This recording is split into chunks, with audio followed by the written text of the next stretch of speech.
नमस्कार मित्रांनो, स्वागत आहे तुमचं आपल्या यूट्यूब चॅनलवर. टेट एक्झाममध्ये आय सी टी या घटकावर प्रश्न तुम्हाला विचारले जात आहेत. त्यामुळे या घटकावर आधारित आपण आजची ही टेस्ट घेणार आहोत. यामध्ये मोस्ट इम्पॉर्टंट आणि जे क्वेश्चन्स सतत रिपीट होतात ते क्वेश्चन्स ॲड केलेले आहेत. त्यामुळे हा व्हिडिओ संपूर्ण पहा आणि अजून ज्यांची एक्झाम झाली नाही त्यांच्याशी हा व्हिडिओ नक्की शेअर करा. व्हिडिओ सुरू करण्या अगोदर तुम्ही आपल्या चॅनलवर नवीन असाल तर चॅनल सबस्क्राईब करायचं आहे आणि या व्हिडिओला लाईक करायचं आहे.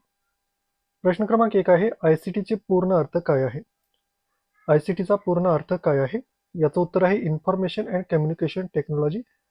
पर्याय क्रमांक सी याचं उत्तर होईल. पुढील पुढील प्रश्न आहे, MOOCS या संज्ञेचा पूर्ण अर्थ काय आहे? याचा आन्सर आहे पर्याय क्रमांक ए, मॅसिव्ह ओपन ऑनलाईन कोर्सेस हे याचं पूर्ण रूप आहे.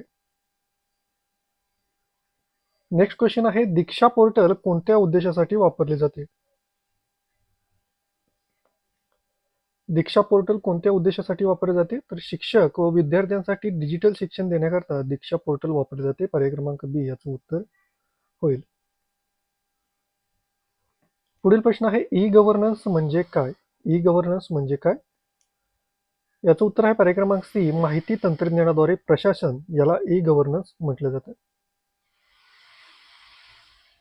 पुढील प्रश्न आहे, टीईटी आणि TAIT या परीक्षांमध्ये आयसीटीचा मुख्य उपयोग कोणत्या गोष्टींसाठी होतो? याचा आन्सर आहे पर्याय क्रमांक डी, वरील सर्व म्हणजेच ऑनलाईन अर्ज करणे, अभ्यासक्रम विश्लेषण करणे आणि परीक्षा प्रक्रियेचे डिजिटायझेशन करणे यासाठी आयसीटीचा उपयोग होतो. नेक्स्ट क्वेश्चन आहे, स्मार्ट क्लासरूम म्हणजे काय? स्मार्ट क्लासरूम म्हणजे काय? याचं उत्तर आहे पर्याय क्रमांक सी, डिजिटल साधनांनी सुसज्ज वर्ग याला स्मार्ट क्लासरूम असं म्हटलं जातं. पुढील प्रश्न आहे, आयसीटी मध्ये हार्डवेअर कोणते आहे? आयसीटी मध्ये खालीलपैकी हार्डवेअर कोणते आहे? ठीक आहे, हार्डवेअर आणि सॉफ्टवेअर असे दोन भाग पडतात. त्यामध्ये हार्डवेअर कोणता आहे तर कीबोर्ड, पर्याय क्रमांक सी याचं उत्तर होईल. पुढील प्रश्न आहे, आयसीटी मध्ये सॉफ्टवेअरचा उपयोग काय आहे? आयसीटी मध्ये सॉफ्टवेअरचा उपयोग हा हार्डवेअरला कार्य करण्यासाठी आदेश देणे आहे. पर्याय क्रमांक बी याचं उत्तर होईल. नेक्स्ट क्वेश्चन आहे, गुगल फॉर्मचा उपयोग प्रामुख्याने कशासाठी केला जातो? गुगल फॉर्मचा उपयोग प्रामुख्याने कशासाठी केला जातो? उत्तर आहे ऑनलाईन फॉर्म तयार व प्रतिसाद गोळा करण्यासाठी.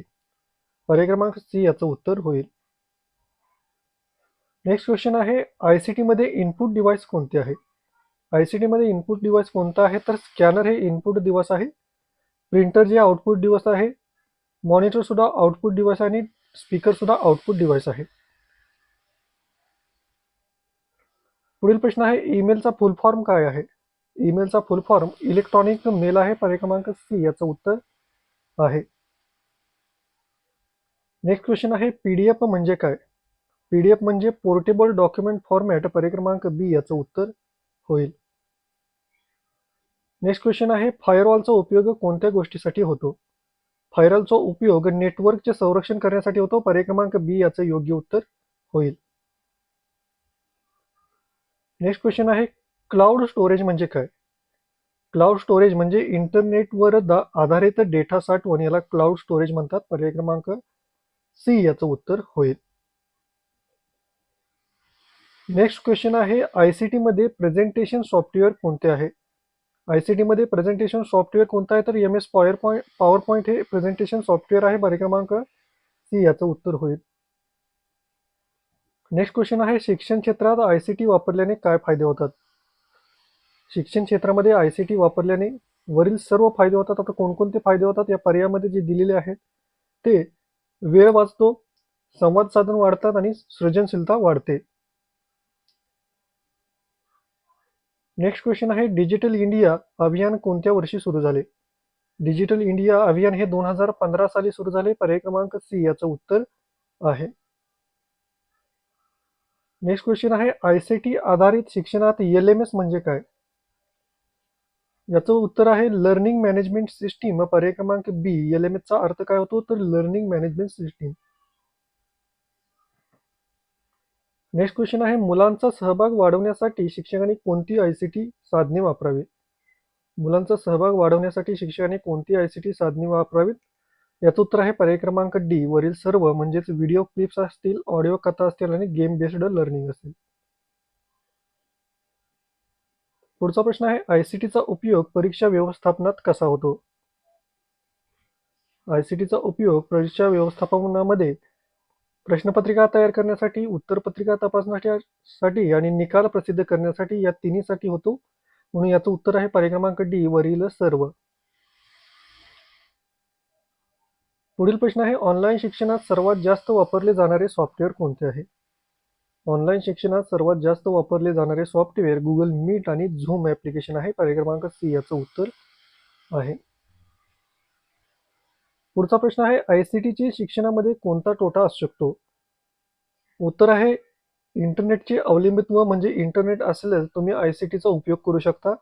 विद्यार्थ्याचा एकलेपणा यामुळे वाढतो आणि डोळ्यांचं सुद्धा नुकसान होतं. यामध्ये पर्याय क्रमांक डी याचं उत्तर होईल.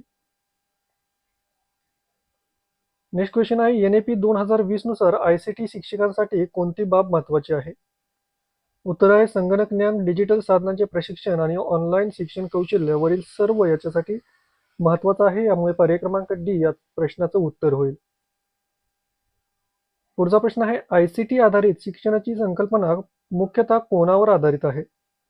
उत्तर आहे विद्यार्थी. पर्याय क्रमांक बी याचं उत्तर आहे. नेक्स्ट क्वेश्चन आहे, टेट परीक्षेसाठी ICT विषयाचे प्रश्न कोणत्या प्रकारचे येतात? उत्तर आहे तांत्रिक ज्ञान, व्यावहारिक उपयोग आणि शैक्षणिक संकल्पावरील सर्व प्रकारचे येतात. पर्याय क्रमांक डी याचं उत्तर आहे. तर मित्रांनो, हे 25 क्वेश्चन्स आपण पाहिलेले आहेत टेस्ट एक्झामसाठी ICT या घटकावर आधारित. अशाच प्रकारच्या व्हिडिओसाठी तुम्ही आपल्या चॅनलला सबस्क्राईब करा, हा व्हिडिओ लाईक करा आणि जास्तीत जास्त शेअर करा.